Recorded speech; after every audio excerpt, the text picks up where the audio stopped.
Hey guys, and welcome back to another Lost Bits video right here on TetraBitGaming, the series where we explore the unused, altered, and unseen content in gaming.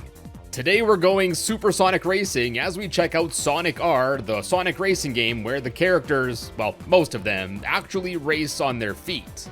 And real quick, in case you missed it, I recently launched some new merch commemorating the 10-year anniversary of this channel on my also new merch store. They're only available for a limited time, so if you'd like to get some, tap the card on screen or check out the link in the description. And with all of that said, slap the like button if you can feel the sunshine. Let's check out some Sonic R Lost Bits.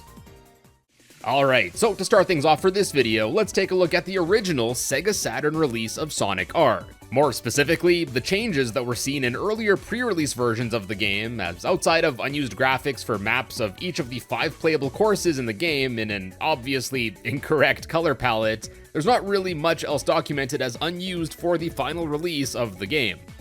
So anyways, Jon Burton is no stranger to appearing on Lost Bits here, as he's shared numerous behind-the-scenes videos of games that he's worked on his channel GameHut, such as LEGO Star Wars as well as Sonic 3D Blast. And wouldn't you know it, Mr. Burton was Sonic R's main programmer too, and thankfully we got some juicy videos from him that reveal several builds and stuff that was changed or cut from the final game. For starters here, going in chronological order, he uploaded a video showcasing the earliest version of the game that he dubbed as version 0.1, and it dates all the way back to Pi Day of 1997, or about 8 months away from the North American retail release date of the game. This version 0.1 is much different than anything resembling the final game. Of course, the immediate difference most will notice is that at this point, the game didn't have the player controlling Sonic, or any character really, and it almost seems like it's being played in a first-person perspective. Furthermore, this build has the player on a fixed rail in the middle of the track, so although you could still move forwards and backwards, as well as look around with the D-pad, you can't move laterally, jump, or deviate at all from the track. As such, this definitely seems like more of a tech demo or proof of concept of what a 3D Sonic racing game could look like on the Saturn. Other glaring differences include a lack of any audio, no heads-up display graphics, and no objects outside of these floating gray squares of static that were meant to eventually become rings. And although this track somewhat resembles Radical City, and the fact that they both appear to take place in, City, the track itself is pretty different. And although it obviously would look even better with a proper skybox, I really like the aesthetic of this track, as it looks like a cool mix of Chemical Plant Zone and Speed Highway. We also got some really cool graphical set pieces that didn't make their way into the final cut, including signs for a Robotnik's restaurant with the walrusy doctor in a cool chef getup. There are a bunch of cool looking buildings, and then my favorite, there are these SEGA signs featuring Sonic in a pose reminiscent of the goofy one we saw in the prototype builds of Sonic 3D Blast. Overall, this build is still miles away from the finished product, so it's pretty crazy how fast things must have moved for this game to be released only like 8 months later. Then next, Jon Burton also showed off a version 0.2 of the game that was built around 3 weeks later on April 3rd, 1997. And right away here, we can see that a lot of progress was made in those few weeks, as this build now much more resembles Sonic R as we know it. We get to see what looks to be an early version of the Resort Island track, and of course we also get to see Sonic as a playable character here, there's that too. Well, playable might be a bit generous, as in addition to the other Sonics that you get to race against here, the one you play as is not only completely motionless, but also tends to flicker. We're also still far apart from the final build's polish, and numerous other changes are still present here. Just like version 0.1, Sonic is again on a rail and can only move forwards and backwards here. The loop section is still rough to say the least. Then, although rings were now added, Sonic still can't collect them. There's still no heads-up display graphics, audio, or ring gates. Most textures here are early ones that were updated for the final version, and you'll probably notice that this build has a skybox this time around, and although it doesn't really fit the art style of Sonic R, I really do like this art style. And this placeholder skybox is actually a graphic reused from the 3rd level of Mickey Mania, The Timeless Adventures of Mickey Mouse, and since Jon Burton and Traveler's Tales, the developers of Sonic R, also developed that game, the recycling of this graphic isn't all too surprising, I guess. But probably the craziest part of this build is that there's also a rotating model of a metal Sonic flying around the track. A Sonic that's metal, not to be confused with the Metal Sonic character. Anyways, this was supposed to be a test of environment or reflection mapping, basically the reflection of an object. Apparently, the Sega Saturn hardware wasn't sufficient in supporting characters having reflections like this, so they were only seen in stuff like the game's trophies, as well as the R on the title screen. And interestingly, if we pause and look closely, it appears that the same goofy Sonic picture we saw in version 0.1 was used here for the reflective texture. Things were coming along at this point, but there's still a long ways to go, so now we move on to the Sonic TT3 prototype of the game that was built on May 2nd, 1997, or about a month after the previous one. Although Sonic is as motionless here as he was in the other build, the month of development resulted in many improvements. Sonic can not only collect the rings in the course now, but in addition to no longer flickering, he also finally broke free from being on a rail, as this build would let the player actually move left and right along the track. And although the loop section of the track isn't much better and collisions still needed some work, textures were improved, there's an early heads-up display now featuring a basic timer and equally basic ring counter. There still aren't any ring doors here yet, and although the skybox graphic was updated, it's still different than how it appears in the final cut. And to add to this, although a time of day feature was added in the PC and Gems Collection versions of the game, in the original Saturn release, Resort Island is only seen during the daytime instead of dusk as was seen here. Oh, and if you're wondering why this build is called Sonic TT, this was basically a working title for the game before Sonic R was decided on. And despite some thinking TT was named after the developers, Traveler's Tales, it was actually meant to fit racing terms such as time trials, or to also tie into Manx TT Superbike, a game that also released on the Sega Saturn. Now that is the last prototype build of Sonic R that Jon Burton showed off, but he also put up a video documenting the reconstruction of a model of an F1 race car. And this car is actually a remnant from before any of the previously mentioned builds, from a point in time that before Sonic R was going to be a Sonic game at all, it was actually going to be a Formula 1 racing game for the Sega Saturn instead. Anyways, tangent aside, in another video he also compares early models of the game's characters to their final versions. And although for the most part just minor changes were seen, like Tails originally having his whiskers, Amy saw the biggest difference in that her car originally had a comically large saw blade. This saw blade would have apparently come out of the front of her car and would have been used as her attack move. Having this saw was deemed to be a bit unfair, and B, a bit too violent for this game. And similarly, another big difference can be seen with Eggman's large and angry bomb that this prototype version would have used as his attack. Now, although that's about all that was shown off by Jon Burton, as of the making of this video anyway, there were also a few additional unique builds of the game that were made and distributed leading up to the full release of the game. There's an early build that was given to press outlets, and here we can see that Sonic was finally given running animations, the heads-up display graphics were further improved, albeit still being pretty basic, and ring gates were implemented in this build as well. After this came the build made to be shown off at E3 1997, which took place in mid-June of 1997, so it must have been built not too long before that. And despite looking much closer to the final product and being only 5 months away from gamers getting this game in their hands, the game was still deemed only about 20% complete, mostly probably since here only one track was implemented. That said, the heads-up display graphics were greatly improved, and a ranking section was added featuring other characters. Knuckles was actually seen functional in the gameplay, and this is the first time I believe that the boost objects were seen implemented as well. After this E3 build, in August of 1997, the first playable build of Sonic R was shown off in UK's Sega Saturn magazine, and this build actually revealed an item that was scrapped from the game.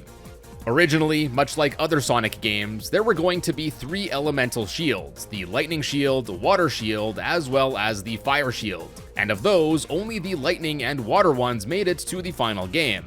But as seen in the screenshot of this build, the fire one was definitely implemented at this point. This fire shield was described as simply being able to protect a character from an attack, and would apparently immediately get extinguished if a character touched water. Yeah, I guess there just weren't enough unique effects for the fire shield in this game, so the decision was made to scrap it. Also, in this build we can see more characters in-game, including Amy, as well as the earlier mentioned early version of Dr. Robotnik strapped with the big rocket. Next, another trailer similar to that of the E3 one was made where it can be noted that the coloring looks pretty different here.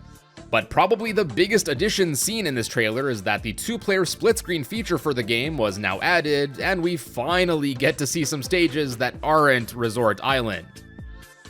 Then next, another build of the game was seen in footage from the Saturn Video magazine, which was a series of VHS tapes that were distributed in Japan from 1993 up until 1998 to basically promote SEGA stuff. Anyways, although these tapes weren't distributed until a month after the game was released in Japan, the build scene here is still much further along compared to the previous ones, as for starters, we can notice more characters not only as AI opponents, but also playable. There are a few changes too. Both Tails and Knuckles can be seen using Sonic Sprite for jumping. At the start, not only is the Go graphic different than how it's seen in the final, but also all the other racers seemingly get a boost of speed at the intro, which isn't something that was kept around. And then, although the song Can You Feel the Sunshine can be heard in this footage, it's actually an earlier version of it where apparently a SEGA of Europe employee's voice was used as a placeholder for the final vocals instead. プロジェクトソニック第2弾で12月4日発売予定です。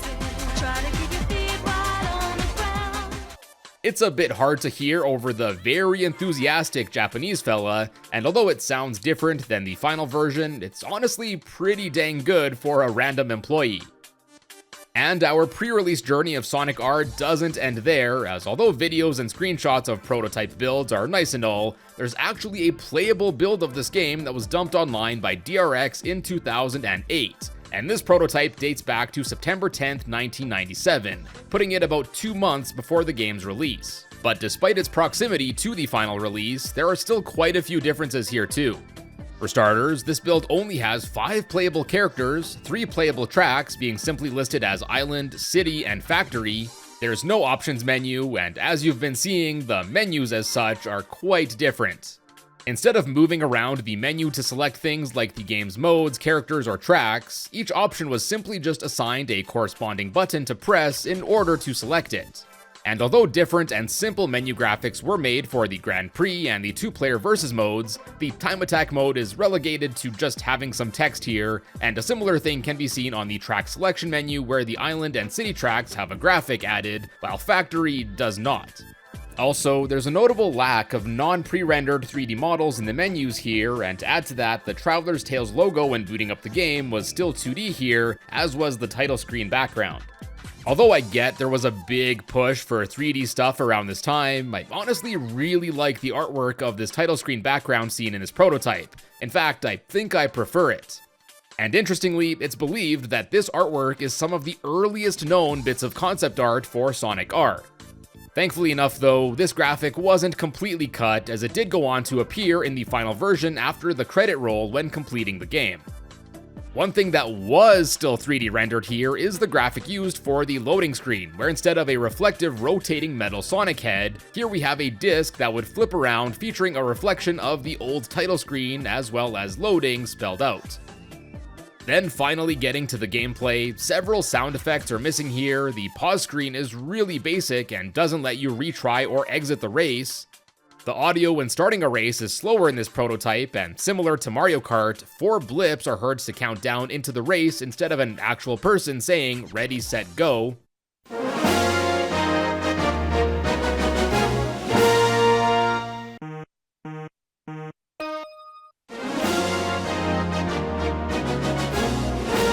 Ready, set, go! And to add to that, numbers count down into the race here instead of the ready, set, go text graphics that went on to be used in the final build. Then similarly, the music heard at the end of the race is slightly different and slower here.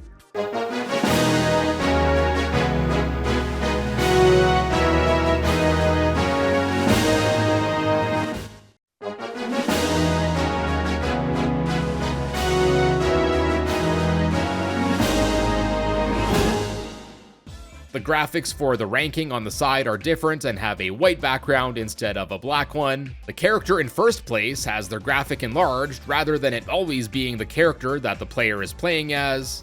The map graphic is definitely unfinished, as it doesn't even indicate where you or any of the other characters are on it yet, and it will only display the resort island layout no matter which track you play on. In the Grand Prix mode, there are 9 Sonic coins in a level instead of 5, but it doesn't even matter because the coins don't count towards anything in this build yet.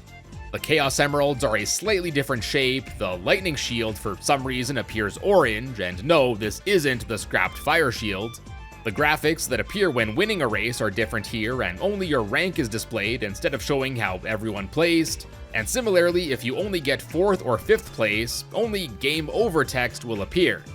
The timing data isn't displayed at the end of the race, and instead only the option to rewatch a replay of the race pops up, and if you do decide to watch the replay, you'll notice it's completely broken, and your character will straight up just do whatever. Then for the 2-player mode, only Resort Island can be played here. Coins and emeralds appear here, unlike in the Final Cut where they are only seen in the 1-player Grand Prix mode. The character placement is seen on the left here before it was replaced with the map graphic and moved to the bottom right in the final. The graphics at the end of the race are once again different here, just showing who got first and second place instead of who won and who lost.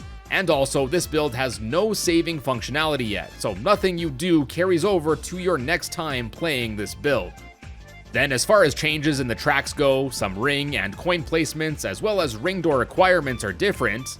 Despite it showing here that there are 9 coins to collect, only Resort Island has the 4 extra ones, which can be found behind a palm tree by the first door, behind the second ring door here, in this wooded area, as well as just to the right of the starting line on these islands. Then for the city track, in addition to the characters lining up diagonally instead of horizontally in a line, although there's no visible starting line implemented yet, the characters begin the race just before this tunnel here instead of a bit further back. Then, this version of Reactive Factory is pretty incomplete. Some objects can't be interacted with, various parts of the final track aren't implemented here, and then, probably the worst of it all is that there's not even a defined lap line, so you can't actually complete this race as the game will never register you or any of the other characters as ever completing a lap. Oh, and speaking of finishing the race, in this build, the AI opponents will just awkwardly stop at the finish line when they get to it. In the final version, all characters will just keep running, even if they finish the race. Now these are just some of the changes I thought were most interesting, but there are actually quite a few more in this prototype compared to the final. And as always, if you're interested in reading up on all of them, head on over to the Cutting Room Floor or Unseen 64 pages, which are linked down in the description. Now after this prototype, there were still a few more builds that were made leading up to release. There was a build scene in the October 1997 issue of GamePro where it was deemed as being about 50% complete, and here we can again see Resort Island in the evening, and also around the same time, mentioned in an issue of the Tips and Tricks magazine are actually a few things that were cut from the final build. Ring Attack and Relay Race multiplayer modes, as well as the ability to play the game in a 4-player split-screen mode, which was never seen or mentioned outside of this magazine. And although the original Saturn version only ended up supporting 2 players, presumably due to hardware limitations, 4-player racing was eventually implemented in the later versions of this game. Also, this article showed off an early box art for the game before it was changed to the final one. A few scrapped multiplayer mode plans were mentioned again by Jon Burton in an October issue of the SEGA Saturn magazine, and then another scrapped mode was also mentioned in this article, a mirror mode, which is pretty self-explanatory. There were a few more articles written about this game leading up to release, but since it was so close at this point, there aren't as many notable differences, with the one exception being that apparently, at one point, Knuckles might have had his signature ability of being able to climb walls. Unfortunately, however, as of the making of this video, no gameplay screenshots or videos of this ability have yet surfaced. And lastly for this video, I've mentioned it a few times already, but let's now switch to the PC and Sonic Gems Collection versions of Sonic R. Now before we get to the unused stuff, apparently the texture for the Egg Robos was messed up when the game was being converted, and part of Tails' eye ended up being placed in the grip of the Egg Robo's blaster. Yeah, pretty weird. Another interesting thing in the later versions of this game is that I guess the developers didn't want to translate the Ready, Set, Go graphics into other languages, as when playing the French, German, Italian, or Spanish localized versions, simple traffic light graphics are used instead. And lastly, there are also a few unused graphics left over in these versions too, including a few for pretty cool looking unused animations of some icons for the game's different time attack modes. These 4 player-in graphics never ended up getting used in the multiplayer mode, and although a network multiplayer mode was added to the game in a post-release patch, there are various graphics meant for it that never went on to be used, as the game ended up opting for a simpler text interface. What's extra interesting about this network mode is that an early version of it was actually still found in the release version of the game, where not only is it still functional, those otherwise unused graphics can also be seen there too. And my friends, that'll wrap things up here for Sonic R, and I hope you enjoyed. If you did, check out some of my other Sonic videos, and be sure to subscribe to the channel to find your way back here in the future. And as always, thank you all so much for stopping by today, and I will see you in a bit.